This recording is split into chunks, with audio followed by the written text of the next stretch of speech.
The Sunshine State is truly one of the most beautiful places on earth. I love it. As Election Day approaches, it's become clear that of all the swing states, Florida is the one that matters most to both Joe Biden and Donald Trump. The candidates and their surrogates have crisscrossed this state in a blitz of campaigning that reflects Florida's status as the biggest battleground arena.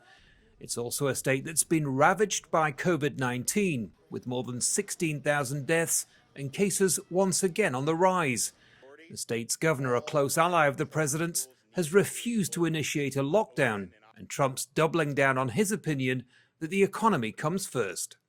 We locked down, we understood the disease, and now we're open for business, and that's what it is. And that's what it is. This explosive economic growth is 4 times greater than what the experts expected. But Florida's large elderly population has been hit hard, accounting for more than 40% of all fatalities.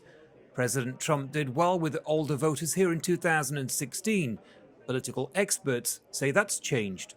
But I think seeing the way the Trump administration has handled this pandemic has convinced a large number of senior voters that they need to see a change, need to see somebody else in charge of this pandemic, somebody who's more inclined to take it seriously and to actually try to bring this country safely through it so that they can see their grandkids again.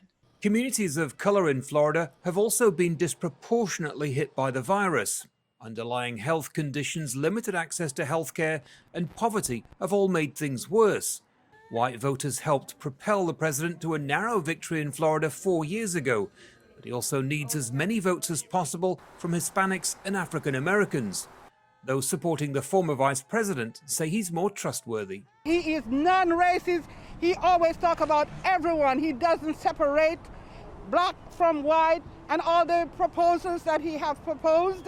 And we believe him. He tells the truth. And if he make a mistake, he say he's sorry. And that we support. We never hear Trump say sorry for nothing with all the lies that he tells.